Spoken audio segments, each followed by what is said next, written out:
Good evening. You're watching the main news on HKIBC. I'm Cheryl Yuen.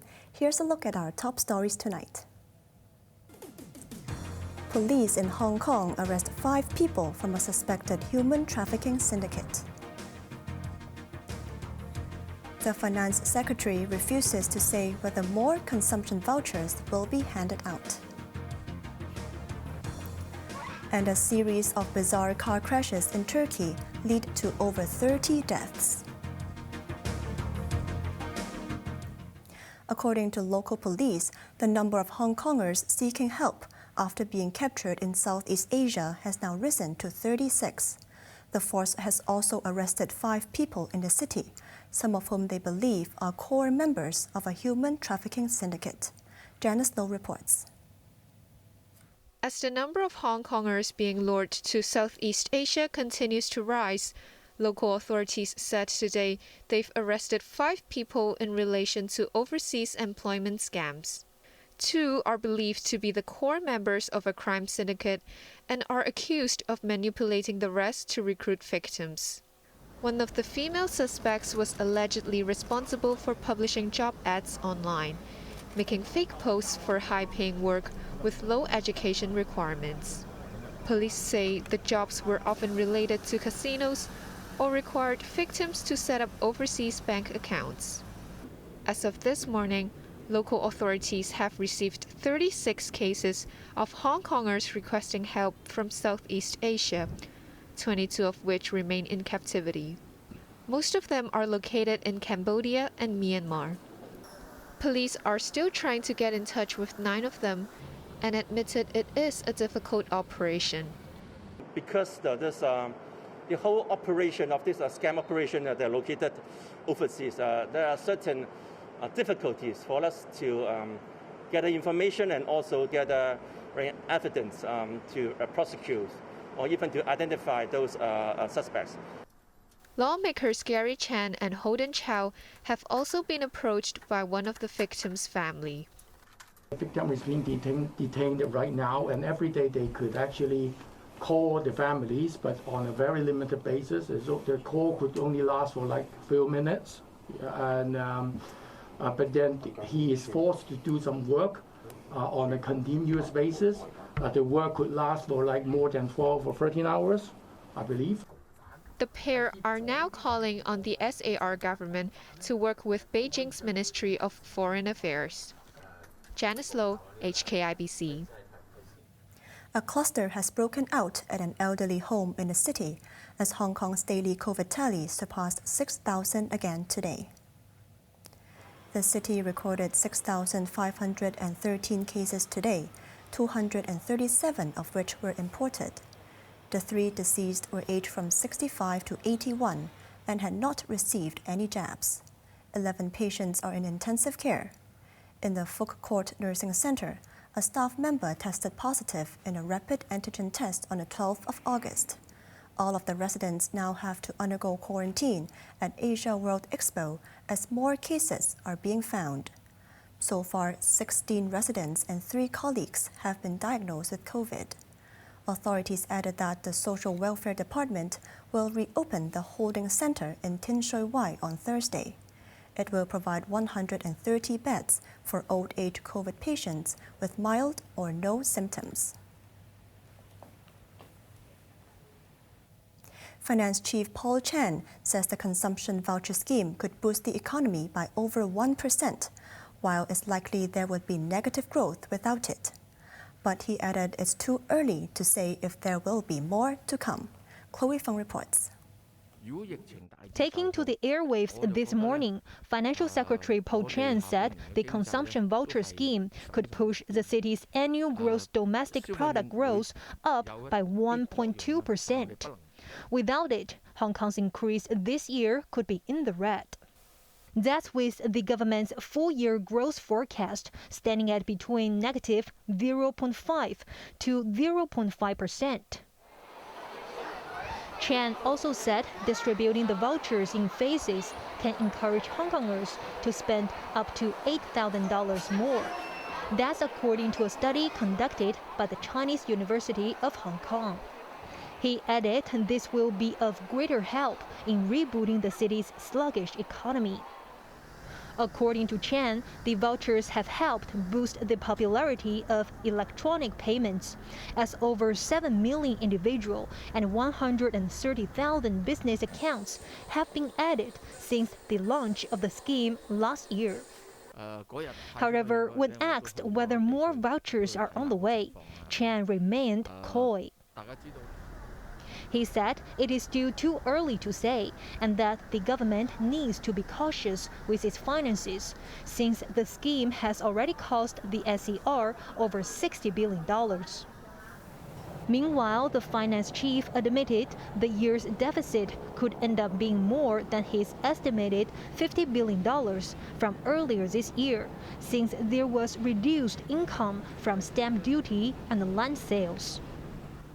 He also warned that the prime lending rate of local banks could be increased next month, as the U.S. Federal Reserve is expected to make another aggressive interest rate hike. This could put pressure on the local property market, he said, but he stressed that the market remains stable and does not need government support. Chloe Fong, HKIBC. One of the 12 people caught trying to flee to Taiwan in 2020 is expected to return to Hong Kong tomorrow after being locked up on the mainland for the past 2 years. Ying Yu was sentenced to 2 years behind bars in Guangdong for illegal border crossing. It's believed Q will be brought to Tin Shui Wai police station after she arrives. She is wanted in Hong Kong for a bomb-making case that took place in Shengshui 2 years ago. This means among the 12, only Tang Kai-yin now remains imprisoned on the mainland. At least a dozen people were injured in Choi Hong this afternoon. That's after a bus driver lost control and veered his vehicle onto a sidewalk before crashing into a lamppost. Kelly Pang reports. The front of the double-decker bus was smashed to pieces after the incident. The lamppost next to Peck Hoi House bus station near Choi Hong Estate was toppled over and had crashed onto a bus stop shelter. This is the aftermath of an accident in the area. The driver of a 277X heading towards Lam Tin suddenly lost control of the vehicle at around noon today. That resulted in the bus mouthing a sidewalk, injuring 12 people. That included the driver himself and 10 passengers, 2 of which are young children. A 14-year-old girl sitting in the bus stop also sustained injuries to the head from broken glass. She had reportedly been waiting for a bus there with her mother. The fire department sent 5 ambulances to the scene. All of the injured were conscious when medics arrived. 9 were sent to United Christian Hospital or Queen Elizabeth Hospital for treatment. The police were also at the scene. An investigation to the cause of the accident is now underway. Kelly Pang, HKIBC. Overseas, at least 35 people were killed in separate car crashes in southeastern Turkey. The second incident involved emergency responders who were attending earlier accidents. Chloe Fong reports.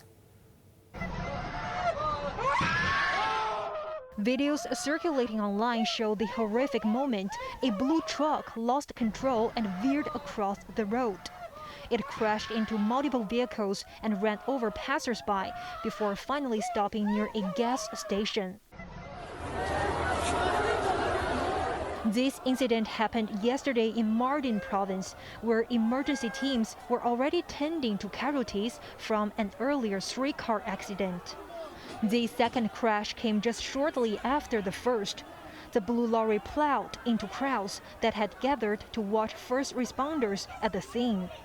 At least 20 people were killed, including a police officer, while 26 others were injured. 2 drivers were detained as officials vowed to thoroughly investigate the incident. Separately, there was another similar pileup on the road east of Gaziantep province earlier yesterday. Officials said the initial accident was caused by a car which came off the highway and slid down an embankment.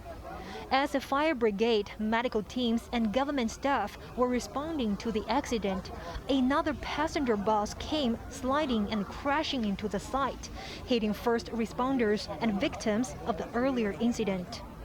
The ambulances were also severely damaged. According to Turkish Interior Minister Süleyman Soylu, 3 firefighters, 2 paramedics, and 2 journalists were among the 15 people killed. 8 fatalities came from the bus and 20 more were wounded. Turkey has a poor record of road safety. According to official data, some 5,360 people were killed in traffic accidents last year. Chloe Fong, HKIBC. People across the UK faced transport disruptions for a third day as thousands of railway workers continued their summer-long strikes. They are demanding better pay among soaring food and energy prices. We'll keep going until we get an agreement that our members support, and then they'll get to vote on what's on offer once we get a reasonable package. We've got no choice because we're under attack from the companies and from the government. Only 1 in 5 trains in the country were reportedly running yesterday, while some regions had no service at all. Many tourists, as well as soccer and cricket fans trying to attend games, were among those affected. Meanwhile, dock workers at the country's biggest container port have also gone on strike for the first time in 30 years. Starting today, about 1,900 members of a union at Felixstowe will walk out for 8 straight days. The union said their members rejected a 7% pay rise offer from their company, which they say is well below inflation. Japanese Prime Minister Fumio Kishida has tested positive for COVID and is resting at his official residence. According to a statement, Kishida began developing a cough and slight fever last night and came back positive in a PCR test this afternoon. Only some of his family members are listed as close contacts. Kishida, who has just returned from a week-long vacation, was due to restart his work tomorrow. Sources said while Kishida is able to continue his duties, he will cancel a planned trip to Tunisia next weekend. Onto the weather now.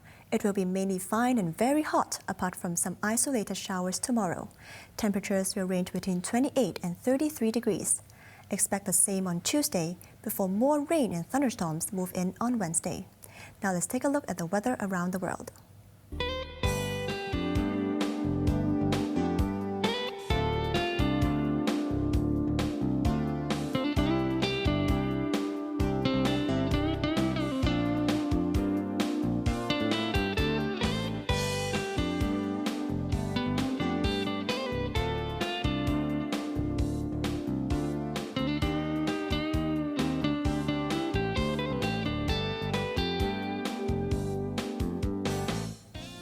That's our main news for Sunday night. Join us for more news at 11.